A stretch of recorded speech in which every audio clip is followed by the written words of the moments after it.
Hello and welcome to today's session. I hope you're all doing amazingly well from whichever part of the world you are watching. Finally, we have some sunshine in Madrid. Yay! Because honestly, so many gray days were not fun. And then training for the marathon when it is pouring in rain. And also, you have gale force winds. That's not the best.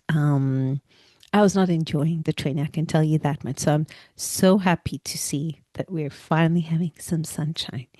And on that happy note, today I continue to take you on my journey, the messiness of it, of unpacking all the ideas I want to put in my second book. So today I want to specifically answer the question or tackle the question: is the success of your wellness suffering because of you or in spite of you? Now, the reason I smile is that it takes me to my kind of my marathon journey. So I decided over a decade and a half ago to start running and doing one marathon a year until I was 100, until my last days. And I've never really been obsessed about time or the type of terrain or what kind of course it is. For me, it's doing that marathon a year, completing it is what matters. Because for me, it is, I think, one of the fewest kind of challenges that I can say really challenges me. I find that keeping up that promise to myself of doing that marathon a year and all the training that goes into it, and then the actual running of the marathon, that is a very humbling experience. And I want to continue to never let my bar down, and I think it's something that it forces me to pretty much keep my act together and even physically keep strong. And I remember when I first started, when I decided to run the marathon, I had a fantastic colleague in Macau, and he was kind enough for us to train together. So he trained me for the first marathon. Fantastic. And since then, I started using that training plan and then adapting it, obviously, to what my lifestyle was. And it worked for the first, let's say, 5 or 6 marathons where I could just clock the miles. Each week, I'd find the time to train and clock those definitive miles, getting anyway from, in the early times, from 40 kilometers a week, very little, to up to probably 60 kilometers maximum a week, while I was also traveling and working and scaling my business. And I found that that was kind of the best balance I could to get the training in, do that marathon a year, complete it, and then continue also with my life. But then things started to go slightly pear shaped as my body has aged. And the more marathons I have under my belt, and the more tired I would say my body has become, it has revealed flaws in a training plan, if we could ever say I ever had a training plan. Until it got quite desperate last year. So this made me realize that was I able to successfully run these marathons each a year because of my ninja training plan, because of my effort, or was it in spite of having a very poor training plan? And in my case, it was clearly the latter. And I've learned that the hard way. And I thought, this is so relevant for where we are right now in wellness. And it's really a good place to be in, because I remember a decade ago, I promise you, we weren't even having these conversations about wellness, very different generations, very, even in terms of entrepreneurs and in consumer. And then suddenly the last 5 years there's been a marked shift and it has grown exponentially. And wellness is something that everyone is searching for right now, irrespective of what demographic or what age group you belong to. And this wasn't the case probably 10 years ago, but today it is very, very important. So we'll say that wellness went from a phase zero where both we did not have a sophisticated end client or end user who believed enough to invest in wellness services to entrepreneurs who were building a wellness business. That lack of knowing. So it's still pretty much in the infancy stages. So I'd call that phase zero. It's pretty much the incubation period. Then you reached phase one. This is pretty much where we have been in the last couple of years. And that is where everything is booming. There's momentum, there is energy. Things are working. And they are working through effort. Clearly, you want to do something well, people are doing it well, they're building their wellness businesses, and through effort, they're seeing results. But effort sometimes can kind of misguide or hide us from any structural defects that we might have. And then in phase two, when you reach actual maturity, when there is market saturation, when there is market pressure, here is where structure and design is so important. And we see those businesses that actually built a structure survive. So effort works in phase one when we have so much momentum. Everyone cares about their well-being. People are spending money on it. Anything that is wellness related right now with certain guardrails is working and will continue to work as the market expands and grows. We will, however, reach a phase two, and that is maturity. And we are reaching there right now. And there will come a point where the tailwind of this whole wellness boom will leave us. And what will actually carry us forward will no longer be momentum or effort. It will be how well we have designed our wellness facilities and how well we're stewarding our wellness offering. Now, why I brought that to the marathon phase, I'll give a real life example and try not to butcher it. So probably around 3 years ago or 4 years ago, once you have a number of marathons under your belt, you can get quite comfortable. And we tend to run the same marathon. So it's the Madrid Marathon. I've never run any other marathon. So, it's my city. I know the course roughly, even if it changes year on year. There is some form of complacency. And I think it was 2022 or 2023, I can't remember right now, where they had changed the starting point. So instead of it being where we thought they'd moved it 2 kilometers forward. And it soon became very difficult to come into town with the car. It was just far easier to come in with public transport. So that year, we actually missed the start of the marathon. How can you miss the start of a race? And it was David miscalculating. So I'll blame it all on him because I did tell him, I think we need more time. We don't know. We could have a train delay. And then it's like, oh, I've been 4.5 decades in the city. I know my city well. I'm like, fair enough. And we lost the train. The train we wanted to take. And then the next train got us in. And we were around 20 minutes late from when the first shot goes for the professionals.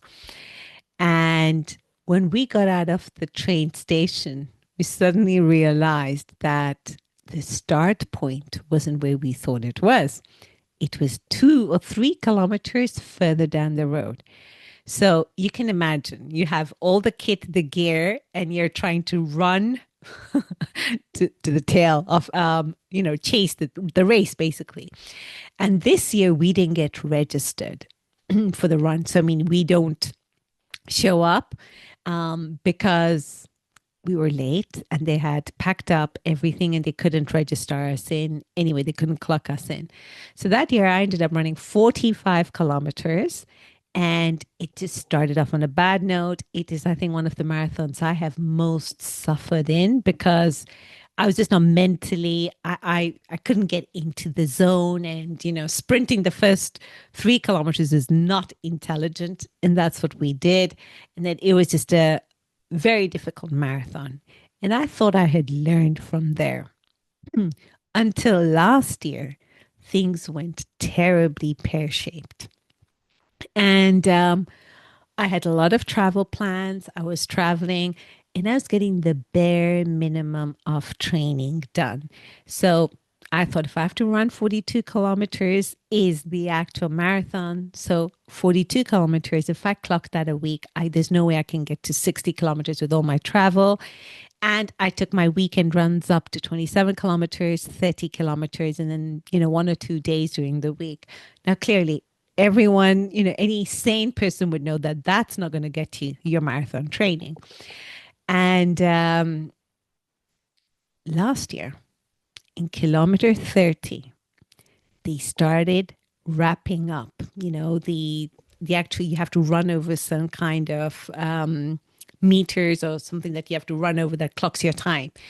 Clearly saying this and butchering it. I wouldn't even know what it's called in Spanish. I wouldn't even know what it's said to call it in English. And I saw them, you know, picking up and emptying the race at kilometer when I was at kilometer 30. So I was roughly 4 hours running at that point. I was just having a miserable time. And I couldn't believe I was being timed out. The math doesn't add up because I would have got to the end of the marathon at the time that they had said. But they'd cleared up. So I had been timed out. So when I got out of this, what I call pure hell, Casa de Campo, this is park that we have to run around. It's just pure hell. When I got out of it, I was like, I'm seeing a few runners here who are slightly lost. Like we were around, a pack of us, quite a few of us. We were all slightly lost. We didn't know what was happening. And then the policeman said, I'm sorry, you're timed out. So we're opening traffic. You cannot run on the roads. You can run on the pavement, but know that normal pedestrians have preference. So this is me at kilometer 30 thinking, or there's like 31 or 32. By this time, the policeman had told me that I was timed out in a group of us. And I was like, well, I'm continuing to run. So I continued to run. And I ended up doing 46 kilometers, got so sick because I was completely dehydrated. No, we didn't have any pit stops, so to speak, after kilometer 30. So the last 12 kilometers was without any water, any hydration. I mean, I was in Madrid. I could have clearly stopped by and got myself some water. I was not exactly up in the mountains, but I got timed out. And I was like, wow, this is my eighth or ninth marathon and I'm getting timed out. I still completed it. And that is when I decided I need to change things. This can't continue like this. And I hired a coach. And I was very, very clear what coach I wanted. She had to be a woman. Sorry, men, love you all, but you guys train to very differently from me. And I didn't want a young woman. I didn't want a 30-year-old who had just started marathons. I wanted someone who knows how it is to have an aging body and wanting to run and continue to have that strength. And I finally found someone, a veteran who today is going to turn 63 years old. She's a veteran of over 153 100-mile races and three 200-mile races. So I definitely got the person I needed. And we've been coaching together since August. And it's amazing how much I've had to undo so many thoughts about how to train, how I'm strengthening my body. And it is a challenge. I'm mentally challenged when I'm also training. So it's no longer just go out, put your headphones on and just run. I have to be very engaged. There's a lot of timing. It's completely different. And now is where I see there is a distinct before and after that there's going to be in my marathon training and marathon running. Because what became evident to me this last time, this last marathon, was that I just got lucky the first 6, 7 years. So I was able to run a marathon a year, not because of my fantastic ninja plan. It was in spite of it. And now I am laying down the foundations, and I know that going forward, all the marathons that I'm completing will be done because of the structure I have put in place. And it's even more important as my body ages, as I get older. That also applies to wellness because what got us here won't get us where we want to be. A vibrant industry, a mature industry that always makes money. So we have seen in wellness that these last few years, wellness is successful. Just with effort, investment, you are seeing wellness offerings work because you have a sophisticated, well, a very wellness interested client, and also you have a wellness interested entrepreneur. And we have a perfect match.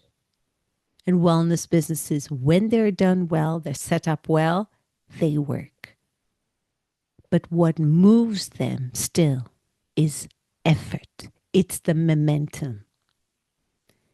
However, now going forward, those wellness companies that will win will be the ones who have a structure in place. Because momentum and effort only gets you so far. And when that tailwind leaves us behind, what is revealed is structure. And only those wellness businesses that were designed well and stewarded properly will endure. This is what we're going to see now going forward as we get into phase 2 of the industry. And that is maturity, that is competition, an increasingly sophisticated customer. So it's important to ask yourselves, is the success of your wellness offering today because of the structures you've put in place? Because of the way you've designed it, because of the governance you've put in place, because of the way you're stewarding your wellness offering? Or is it in spite of it?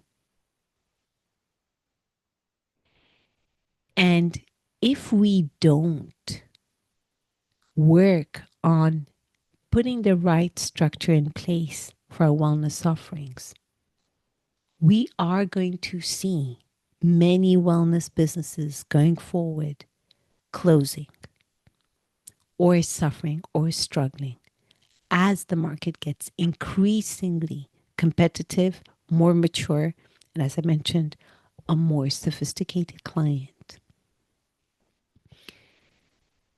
I remember when I was researching for my first book, and I read the book, um, What Got You Here Won't Get You There. Now, I can't remember the name of the author or if I already mentioned this.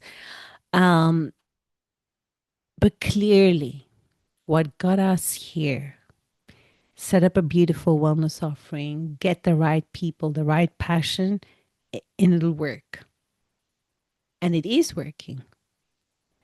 It won't get us to where we want to be, this mature industry with several trillion dollars and exponentially growing and taking on an important market share.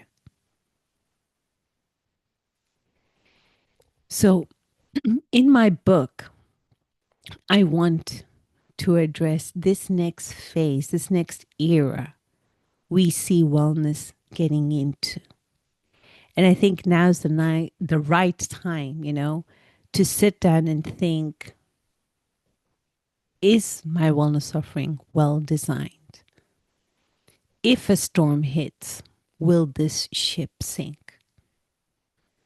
Because market downturns do come. And these storms, what they reveal are weak boats, weak structures.